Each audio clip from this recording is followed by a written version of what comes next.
கேள்வி ஒன்றாக இருந்தாலும் பதில் எப்படியா இருக்கான், ஆளுக்கு ஏற்ற மாதிரி மாறுபடும். நேரில் வந்துட்டால் என்ன பண்ணிடலாம், எல்லா கேள்வியும் கேட்டு தெளிவாக. அதுக்கு தான் சத் சங்கம். என்னுடைய நோக்கம் எல்லாம் மனிதர்கள் எல்லாம் மகிழ்ச்சியாக இருக்கணும், அவ்வளோதான். நிச்சயமாக உண்டு. முழுமையானது என்று ஒன்று உண்டானா உண்டு. முழுமையானதுக்கு பேர் கடவுள். அது எப்படி தான் முழுமையானது, பரிபூர்ணம் அடைந்தது. ஒரு மரம் முழுமையானது கிடையாது. ஏன் அப்படின்னு கேட்டால், அது திரும்ப பூக்கும், திரும்ப காய்க்கும், கடைசி வரைக்கும் அது பூக்கும் காய்க்கும். 5 வாட்டி பூத்துச்சு இல்லை 5 வாட்டி காய்ச்சிச்சுன்னா கிடையாது, முழுமையானது கிடையாது. மரம் முழுமையானது கிடையாது. நெய் முழுமையானது. நெய் இருக்குதுல்ல, நெய், அது முழுமையானது. பால் திரியும், மோராகும். மோரை நம்ம திரித்து வெண்ணெய் தனியாக அப்படி எடுத்துடலாம். இந்த மாதிரிலாம் ஆகும். இதெல்லாம் நம்ம பண்ணுவோம், இதெல்லாம் நடக்கும். இதெல்லாம் என்ன பண்ணோம், நடக்கும். கடைசியாக நெய் ஆகிட்டு பேர் என்ன ஆகாது, அது ஒன்றும் ஆகாது. அதனால் நெய் முழுமையானது. தேன் இருக்குதுல்ல, முழுமையானது. எவ்வளோ கெட முடியுமோ அவ்வளோ கெட்டுச்சு. எடுத்துன்னு போய் எச்சிலில் கொதிப்பி மகரந்தத்தை எடுத்துன்னு போய் எவ்வளோ தூரம் அதை வந்து கெடுக்க முடியுமோ அவ்வளோ கெடுத்து எல்லா ப்ராசஸும் பண்ணி அது என்ன ஆயிடுச்சு, முழுமையாயிடுச்சு. சாராயம் இருக்குதுல்ல, சாராயம் முழுமையானது. அதுக்கு மேலே அது ஒன்றும் செய்ய முடியாது. காசி கொதிக்க வச்சு ஆவி பண்ணி எடுத்து சில்லுனாக்கி வச்சுக்கிறோம். திரும்ப எவ்வளோ கொச்சாலும் அது என்ன தான் ஆகும், அப்படி தான் கெடுக்கும். அது மேலே இது இல்லை.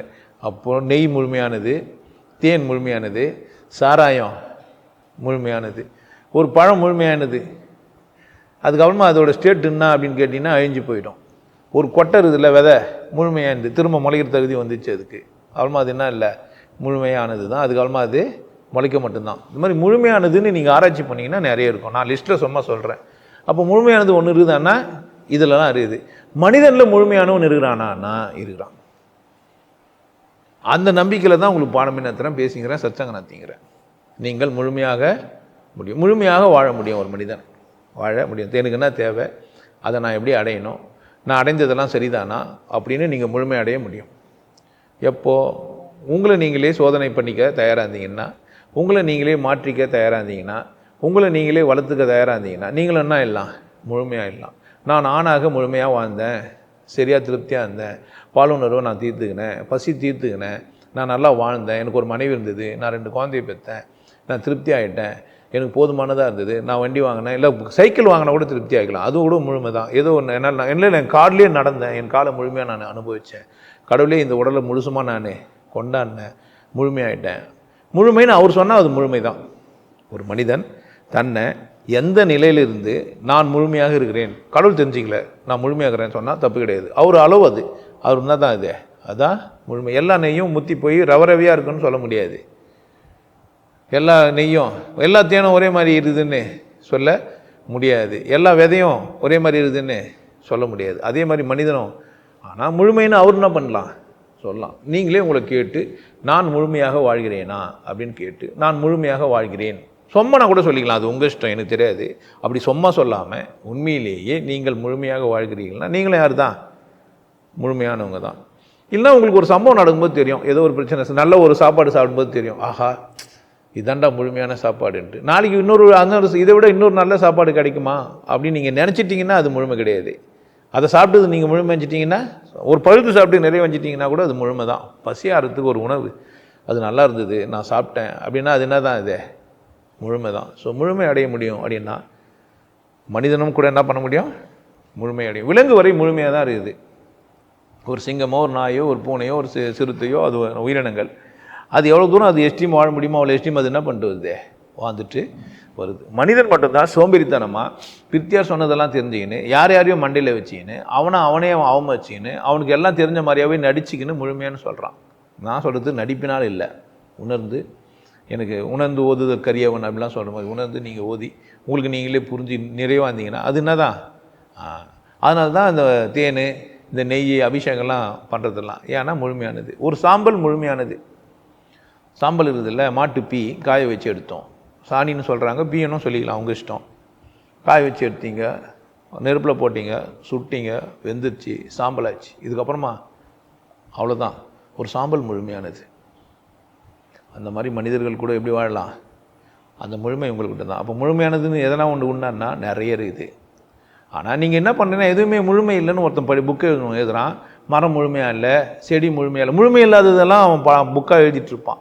அதை வச்சு நீங்கள் உங்களுக்கு என்ன நான் ஒன்று வந்துட்டுருக்கோம் அப்படின்னா, எதுவுமே முழுமை இல்லை, முழுமையானது கடவுள் மட்டும்தான் கிடையாது. கடவுள் முழுமையானதெல்லாம் கிடையாது, பரிபூர்ணம். அது பூர்ணத்தோடு இருக்குது. முழுமைன்னா வளர்ந்து முழுமையாக வருது. அது மாற்றங்கள் எதுவுமே சந்திக்க வேண்டியதில்லை. அதோட இயல்பு என்ன தான், பரிபூர்ணம் தான். அது 1லேருந்து 5க்கு, இந்த 5க்கு ஆச்சு, 5லேருந்து 1 ஆச்சுலாம் இல்லை. அதனால தான் அது பூஜ்ஜியம். பூஜ்ஜியத்தை எங்கே போட்டும் வேல்யூ பண்ணிக்கலாமே தவிர பூஜ்ஜியம் என்ன தான், பூஜ்ஜியம் தான். இது மாதிரி கடவுள் பூஜ்ஜியம். அது முழுமை கிடையாது, அது பரிபூர்ணம், நிறைவு, அவ்வளோதான் அது. ஆனால் அது படைச்சிருதுல, கடவுள் படைத்த பொருள்கள் இருக்குதுல்ல இந்த பூமியில், அதில் முழுமை அடைய முடியும். அப்போ மரம் முழுமை அடையாதான்னா, மரம் நம்ம சொல்கிற இடத்துல இது முழுமை அடையலை. மரத்துக்கு அறிவு இல்லாதனால அது எங்கே முழுமை அடையுதுன்னு அதுக்கு தெரியாது. ஒரு நெற்கதிர் முழுமை அடைஞ்சிது, வளரும், நிறைய நெற்கதிர்கள் வந்துடும். அதுக்கப்புறமா அது என்ன ஆகாதுன்னா அவ்வளோதான், காஞ்சிரும், முழுமை அடைஞ்சிச்சு. அப்போ அது என்ன பண்ணோம்னா நம்ம அறுத்து எடுத்துக்கிறோம். ஒரு பனைமரம் முழுமை அடையும், 120 வருஷம் ஆகும்.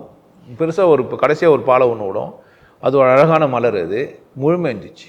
ஸோ மரம் முழுமை அடையுதானா, பனைமரம் முழுமை அடையுது. முழுமை அடையக்கூடியது முழுமை அடையக்கூடாது நீங்கள் ஆராய்ச்சி பண்ணி நீங்கள் டிஸ்ட் பண்ணி என்னன்னா எடுத்துக்கலாம். அப்போ ஒன்று முழுமை அடையுமா இல்லை, முழுமை அடையக்கூடிய தகுதி உடையது சிலதெல்லாம் இருக்குது, புரியுதா? அப்போது ஆனால் மனிதன் ஒன்று முழுமை அடையுமான்னு கண்டுபிடிச்சதும் உண்டு, தன்னை அதுவே முழுமையாக வாழ்கிறதும் உண்டு, மனிதர்கள்லேயே முழுமையாக வாழ்கிறவனும் உண்டு, அறகுறையாக வாழ்ந்ததுனே முழுமைன்னு சொல்கிறவனும் உண்டு. அது நம்ம என்ன பண்ண முடியாது.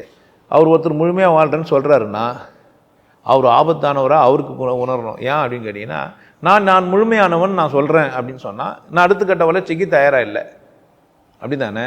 அதனால் நீங்கள் மரணம் வரைக்கும் வாழ்ந்துட்டு நான் முழுமையான வாழலாம், நான் முழுமையாயிட்டேன் ஆனால் நான் மரணம் வரைக்கும் அப்படின்னு நான் நகர்த்த போகிறேன், அதுவும் கூட நீங்கள் செய்யலாம், எனக்கு தெரியாது. ஒரு தனிநபர், ஒரு மனிதர் முழுமையாயிட்டார்ன்றது யார் தான் சொல்லணும்? அவர் தான் சொல்லணும். நாம் என்ன பண்ண முடியாது, சொல்ல முடியாது. ஏனைய பொருள்களை நம்ம சொல்ல முடியும், இந்த மாதிரி தேன், சாம்பல், இந்த மாதிரிலாம். ஸோ முழுமையானது உண்டானா உண்டு. நீங்கள் எதனா ஒரு புக்கு வச்சு முழுமையானது எதுவுமே இல்லைன்னு சொன்னால் பாவம்.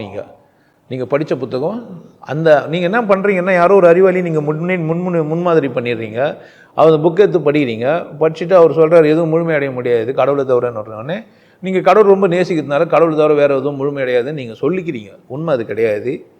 கடவுள் இந்த பக்கம் வரவே இல்லை, ஒப்புமையெல்லாம் பற்ற முடியாது. ஏன்னா அது வளரல, தேயிலை.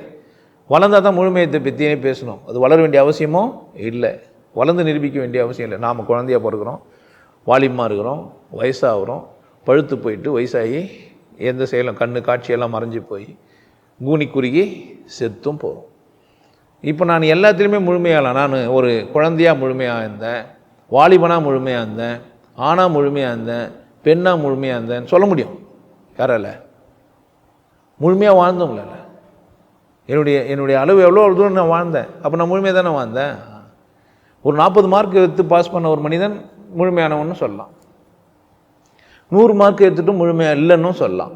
மனிதனுக்கு மட்டும் சுதந்திரம் இருக்குது, அவனே முழுமைன்னும் முழுமை இல்லைன்னு சொல்கிறதுக்கு மூணாவதாக சொல்ல முடியாது. ஏனைய பொருள்கள்லாம் முழுமையாகுமானா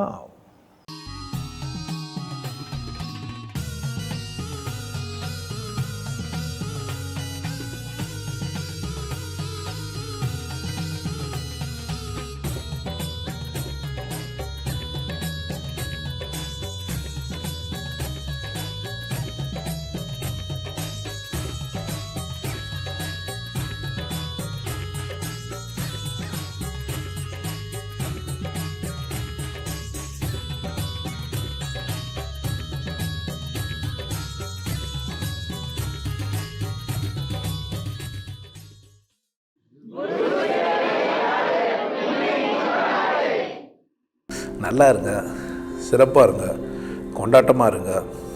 உங்களை நீங்கள் மதிப்பு மிகுந்தவராக மாற்றுறது உங்கள் கையில் தான் இருக்குது. நல்லா இருங்க. நான் ஒரு வாய்ப்பு என்னை பயன்படுத்திக்கலாம். நல்லது.